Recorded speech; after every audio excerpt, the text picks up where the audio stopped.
Hey there, I'm Neil. My pronouns are he, him, and I'm the host of my new podcast, Pause and Rewind. I'll be chatting to changemakers, thought leaders, and role models who all share a common goal. They're striving to make the world a more inclusive place. And let's face it, we need it. Each guest has a unique story when it comes to doing their thing, and we often know who people are in the now. But how much do we really know about them? Pause and Rewind takes a moment to explore the experiences in my guest's life that led them to where and who they are now. Because everyone loves an origin story. We'll dive into tales, anecdotes, and what makes our guests tick. So, are you ready to pause and rewind? Experiences and really taking people on a journey. It's something that I try to do with this podcast and in my work. And Maylis is definitely a massive inspiration and role model for me. This conversation is not short, so I advise you to get comfortable. But it's also not going to be particularly the most easy listen. I'd like to just put a trigger warning out there. We do tackle some serious, triggering topics, including suicide, addiction, and abortion. So please do take care of yourself while listening. But there's also a lot of joy in this conversation as we listen to Maylis's origin story, what led her to the person that she is now. I am immensely grateful for this conversation, and I hope that you enjoy it too and take a lot from it.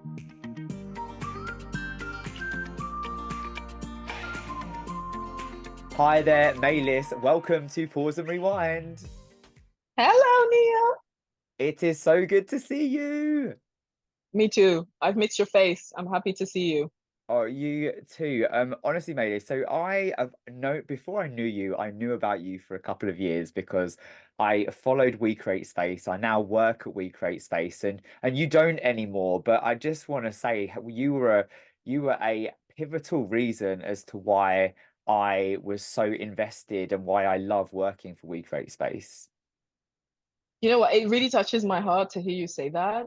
Because I'm sure you know this, being like in the back end of work, like it becomes quite challenging to even see the impact that you have. And when I knew that you were coming on board, and I almost also to a point like was like, wow, like Neil's coming on, and we didn't get the chance to work together properly, but I also was a fan. And I Oh, was like thank tooting you in like a panel that you did with like Alex Dessar, Jackie Rule Dagger, and I think Eva Echo. So yeah. love you that you love my peoples. I love you for just being, you, and I'm so happy we get to do this. So it's like our time together, finally, right? It's lovely to spend this time with you, and yeah, massive cheerleader. Always have been, always will be. Maylis, you are an inclusion consultant, a coach, a beautiful storyteller. Um, how are you? What are you doing right now? Oof, it's a very deep question, and I'm trying to find levels to it. But on the personal level, I'm doing much better than I was like a couple of months ago. Because there's been a lot of changes, as you know. I've moved away and transitioned from my job as well, and also family stuff. So bereavement on the way, and I'm in a really beautiful period of observing change on myself and where I was. Also near like something that I'm doing, or I've been doing, is like it's this month, April, is like my 3 years being back in my native home. So that was big, and thinking I could never imagine I would have done that. And thinking who have I become? Like who am I now? And as a professional, as an executive, as someone who sees inclusion and who's processing stuff on a level, life is looking very hopeful. And it's important to say that in the background of what we know is happening in the world. We don't often get to access pockets of hope, but I am just actively not trying to lose sight of that. So life is looking like a lot of opportunities, specifically in inclusion space. So I've been traveling a bit in Paris, so trying to find language, because French is my first language, but we'll get into that first, native language, but we'll get into that. We're trying to find alignment in the language that we use in Anglo-Saxon countries, because there's a need for inclusion in France, but the language is not yet mathing up or adding up. So I'm diving into that, and also really diving into this idea of safety, how we find internal safety as people who are essentially going to advocate for ourselves for the rest of our lives. How do we continuously find that level of internal safety to stay in conversations that are difficult and sometimes take in information that we don't always align with, and still valuing the bonds that we share with people. So it's a lot, and it Yeah. might come out as a program, it might come out as something, and but I'm exploring and I'm writing. So that's for you to know. I'm writing, and that feels fantastic. Exciting stuff. Really looking forward to whatever's next. So living back in Cote d'Ivoire, Hmm. what does the world look like there for you? Oof. you know, it looks again, like as I was saying, hopeful. It looks much better for me because I say for me, and this is me as a queer, bisexual person who's living, with a partner who's a man. So I have a lot of privileges, and I have to kind of, pocket that so people are aware. Um, but it's also looking positive and hopeful because it's brought me to really think about how we make activism happen in West Africa, in the context where we're thinking about post-colonial learning, where we're thinking about culture, tradition, when there's a lot of history that's not quite, hasn't even emerged yet.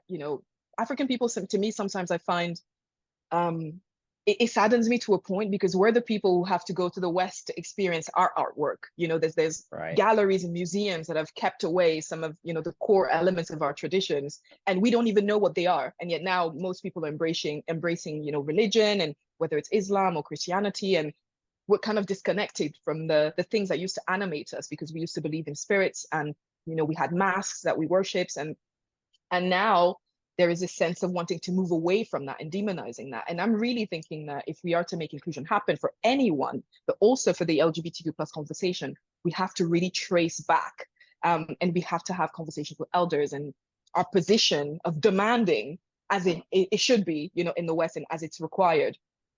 How does that apply here? And is that really efficient? Is that really making waves? So for me, I'm excited for what that means for me in the next 5 to 10 years because I'm planning on staying here and making life work. But aside from that, I eat very well. You should know, Neil. I'm eating mangoes, pineapples, all the great stuff. So I'm fed, I'm feeling nourished, and I'm not going to take that for granted. So it's all good. That's beautiful. That's beautiful. Well, I'm loving that hearing that you're so happy. And it's really interesting to hear you talk about how inclusion has to incorporate an element of decolonization and intergenerational learning and wisdom, and Mm, how that is something that is often overlooked in conversations around inclusion, and particularly with a queer lens. yeah, yeah. It's a difficult one because I came here, Neil, and I was like, right, I'm on, I'm visible, I'm doing my thing, I'm gonna come and I'm gonna tell my mom, I mean, my mom, she's always had, and I have to give credit to my mother, she's always been very suspicious because she was looking at the work that I was doing and she was like, okay, well, what's this LBTQ stuff that you're doing? And then she went on the website for We Create Space back then and she was like, can I join that Who Am I thing? And I'm like, no, mom, you can't join the Who Am I thing. What are you going to talk about? She's like, okay, I just want to put it out there that if you marry a trans person, if you marry a non-binary person, she's like, see what I did there? Non-binary, I know what that is. Um, you know, I'm cool. If you marry, a lesbian, if you're a lesbian, I don't just produce a child and I'll be happy. And I was like, well, I have an issue with that, but again, she has that level of awareness. So I thought it would be an opportunity, me coming back to delve into further education. And to my surprise, it didn't happen that way. Because one of the things that I was really adamant about being here is that I spent 10 plus years doing therapy as to the stuff that I learned internalized when I was younger, and my parents and what they did and what they didn't do, and all of what I want to show for myself. And when I got here, it became so clear that some of the expectations that I had was really unfair, and it just wouldn't work because am a very well resourced person. Neil, I have someone like you I can call if I want to talk about, okay, sober living or, mental health or whatever. Who does my mom have to Mm. talk about, my child has come out as bisexual or this, that, or the other and is exploring identity? So I have to really understand that, as much as I want to educate, that's a me thing. But I need to meet my family where they're at. And in doing so, there's been so much that has, risen up. So many of the things, the stories I didn't hear when I was in the UK for the last 20 years. So many of the things that took proximity for them to feel safe enough to tell me. And so this is what I'm still working through. Yeah. So it's a given to me to have that, again, level of privilege where I'm not in the pressure to go, find a job. I can, my family and my parents still have assets and land and things I can still, really benefit from. So I'm really taking that privilege, on board and saying, what do I do with this? Because Yeah. these people, if they're met in the right way, if we can start the conversation in a powerful way, well, they can become advocates for other queer folks because they can be like, oh, well, my daughter's, is bisexual. Well, this is what I know of it. And I'm finding, language and readjusting my own language to make that happen. I love that. I love that you, Mm. gently taking them along the journey, because everyone's journey around education and awareness has to start somewhere. It's something that I've learned along the way with perhaps people that are not where I'm at, or where I've Mm. kind of got to, and would definitely, whilst certain conversations and relationships came to an end as a result of certain things around inclusion, which I know we've spoken about before, I could have maybe handled some of those conversations a little bit differently. And I think that we are, we overlook nuance, but we also sometimes overlook the fact that people get there that's maybe a different pace to us, or we need to be a little Oh, bit more yeah. compassionate and grace, and show a bit more grace sometimes with those conversations. Yeah. And I think it takes time to get to that Yeah. place, right? Because I think many of us at some point in our lives, we probably need to become, oh, I was a boundary bully. I was like, nope, nope, nope, nope, nope, nope, Okay. nope, because I was trying to figure stuff out for myself. And now that I feel more open, and as I said to you, in this space, I defy so many expectations of what people imagine a bisexual person to be. When I show up with my kids and my Yeah. partner, they're like, but why do you need to call yourself bisexual if you already, you're like the picture perfect heterosexual, family couple? Why do you need to say that? And I was like, that's exactly why I need to say it, Yeah. because who else is going to say it? Yeah. And so that's where I'm like, oh, this is where, I can use my platform to demystify the whole conversation and saying, well, there's nothing to feel crazy about or to, to feel appalled about. We're just people who are talking about, how we understand relationships, how we connect, the kind of love that we want to receive. And then we get into the detail if you want to know, but technically the details are none of your business. Yeah. So let's just keep it moving. And also, I think one of the key problems I'm really trying to tackle, as you know, with everything that's happening in Ghana, and in Nigeria and so many countries that criminalize LGBTQ plus identities, well, we have people who are leaving. Mm. They're having to run away, literally to having to become refugees and to leave their whole sense of, their culture behind. They're having to leave their safety, or, well, to a certain extent, what they define as safety, whether it's the cultural safety or connection, but they're having to leave a lot behind to start over in other lands where we know, as you know, as speakers, it's not easy to integrate, the West as African, West African person, a queer person. There's racism that you will meet Yeah. over there. So I'm just saying to my folks, like, aren't you tired of seeing your children go?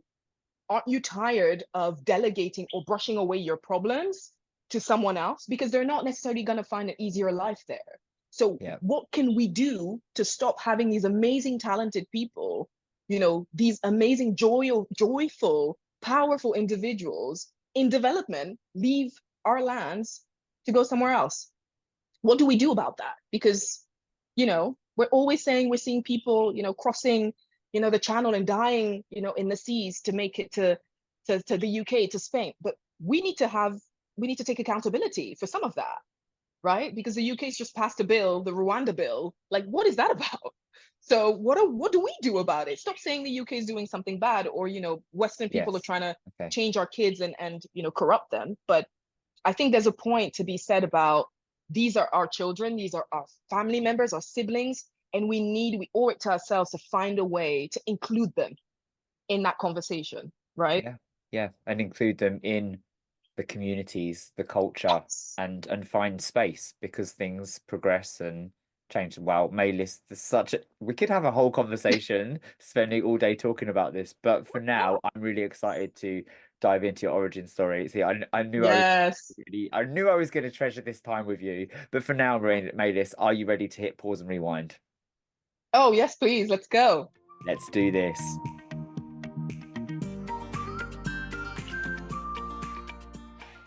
Take me back. Tell me all about little Maylis.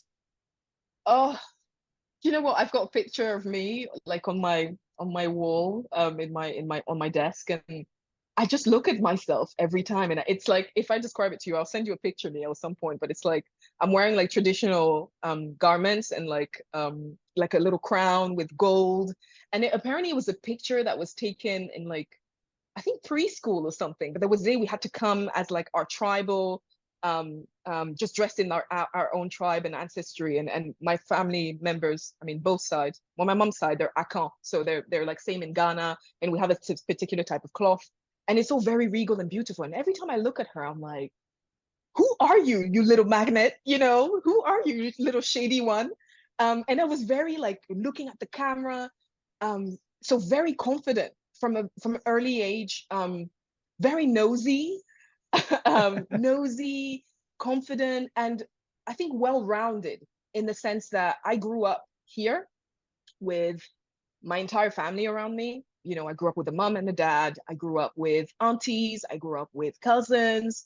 I grew up knowing the village that I'm here now. You know, in this house, I came here when I was like 5 years old, and I remember there were hippos, you know, in the lake near here. So I've got so many memories as a child of loving nature and really cherishing the fact that I was here. You know, my grandfather was someone I loved very much and taught me everything about critical thinking from a very young age, you know, reading newspapers